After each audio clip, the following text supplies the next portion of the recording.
Bismillahirrahmanirrahim. Assalamu alaikum. This is Rustam, and this video is being recorded for English 5th students studying Sociolinguistics. So I'm explaining presentation topics. So this is a virtual presentation. Students are supposed to do a virtual or online presentation, and they have to design a PowerPoint, and then they have to give voicing over, or they can use X Recorder or any other screen capture tool, and they have to talk about their slides. So in part first of this series, I have explained these topics like structure of language, language variation, domains of language use, functions of language in society, and relationship of language and culture. Now in the second part, I'm going to explain a few more topics, that is code. So Liberated Javed has to do a presentation on code, restricted and elaborated code. Basically, code means language. So we switch code according to, when we are bilinguals or multilinguals, we switch code. So code means language switching. But this topic concerns some other important aspect, and that aspect is, let me explain you. Restricted code and elaborated codes mean, in society we have classes, okay, working class, middle class, and sometimes some speech community may have a high gentry. So actually restricted and elaborated codes were part of the research conducted by Basil Bernstein in British. He was a British sociologist, okay, and it was his research and which he conducted, and in his research Bernstein proposed two types of codes, okay. One was restricted code and another one was elaborated code. Restricted code mean language. Restricted code was used by working class people, and this was the variety of language which indicated a close membership of a family. That people of this code used tag questions, informal English, and they were they used like a passive active voice feature of language, and they depended more upon social context. It was informal situation, okay. So this type of code lacked stylistic variety. But as far as elaborated code was concerned, this type of variety of language was used by educated people, formal in informal settings. So Basil Bernstein said that students who were in the habit of using restricted code, that is short sentences and tag questions, informal language, intonation patterns, so will they be able to study in schools where formal English or formal language is used? So it's very important study, restricted and elaborated code. Although these days this research is not as applicable as it was in say 1960s, but still it is a variety of language, okay. Restricted code and elaborated code. So working class usually section of the society that we may call working class, so they are in the habit of using restricted variety or restricted code, and middle class or educated class uses elaborated code. So Liberated, you need to study Basil Bernstein, and you must Google this topic and then present this topic. So this your topic is language varieties, particularly dialect and sociolect.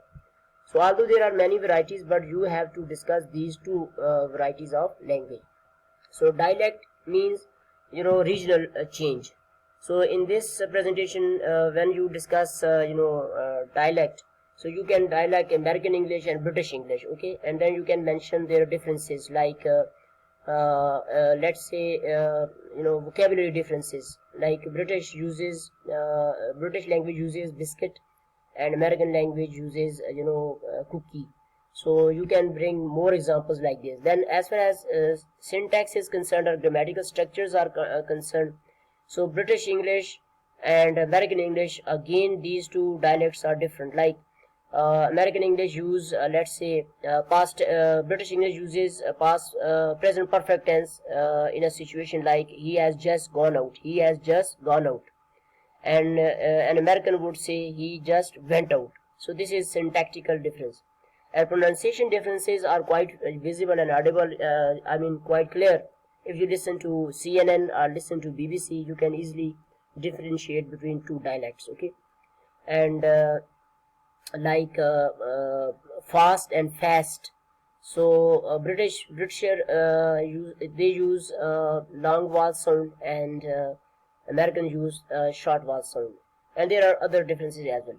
So you can even discuss Hindko in this context. Hindko of Peshawar and Hindko of Hazara. There is a difference. And then within Hazara Hindko, we have Mansehra Hindko, Aptabad Hindko, and then Haripur Hindko. So these differences can be pointed out with the help of slides. Sociolect, that in society is made up from different strata, and there is working class, middle class, high class. So language varies according to our status in society. So people who are in the working class, daily wagers, their language gives their identity out, and it is kind of elaborate restricted code or elaborated code. So you can discuss these two with the help of examples. So you can read Hudson's book as well as AIOU book, and you can discuss. So after discussing like language varieties, dialect and sociolect, so let's move on to this topic. Sorry. Muawiyah, your topic is language varieties, that is gender-lect and age-lect. So it's a very interesting topic, and I think detail is mentioned in Allama University book as well as Hudson's book, that gender is also a factor according to which under the influence of which we go for language variation. Okay, like language of women is different from language of men. Okay, the code used by men is different from women's. Now there are many studies conducted in this area, and some researchers have reported that women's language or women use a standard variety of a language, and they use more polished and more formal variety of English or any language. In comparison with this, men's language is not as soft and not as polite and polished, so rather it is more informal. So this is known as gender-lect. Now age-lect means that language of teenager or adults and the elderly, it will be different. So if you take up the sample from 3 age groups and record this discourse, spoken discourse, and analyze it, you will immediately find differences. Like data corpus used by teenagers will revolve around such vocabulary like cassette, life, enjoyment, hoteling, and YouTube, social media. These are the words. And if you happen to listen to someone beyond 60, elderly people, he or she, the code or language variety being spoken usually consists of like pains, medicines, retirement, marriages, children marriage, pension, like this. So the word indicate your identity, that which age group you belong to. Actually, language is a tool for to show your identity. So from your language, your culture is revealed. Culture culture is a comprehensive term. So even age can be an indicator of culture. Okay, so it tells the listener, it indicates to the listener which age group you are from. So age-lect is a very interesting variety. So you need to study this topic and come up with good examples, pictures, etc., and present using PowerPoint slides. Now, before I discuss Shabazz Khan's topic, pigeons and creoles, I would like to discuss this one, guys. It's quite easy for you to understand. I won't spend much time on it. Style. So style is, when you change or when you, vary your code or language according to the level of intimacy you have with the interlocutor.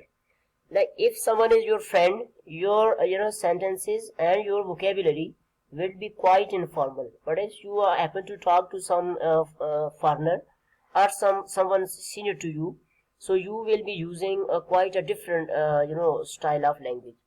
Martin Hughes has given us. Martin Hughes was a linguist in 1962. He gave degrees of formalities. Okay, like he said, there is a frozen style, formal style, consultative style, casual style, and intimate style. I can give you some examples. Like frozen style, there is mentioned a sentence that visitors should make their way at once to the upper floor by the stairs. This is frozen style. Formal style, visitors should go up the stairs at once. Consultative style, would you mind going upstairs right away, please? And casual style, time you all went upstairs now. Last one is intimate. Up you go now, chaps. So these are different styles. So Mohsen, you can give examples from Urdu, Hindko as well. Like we with friends we say tu kaisa hai, tu kidhar tha. But when we talk to elders we say aap kaise hain, aap kahan the. So this is stylistic variation. Register. Now register is actually professional language. Okay.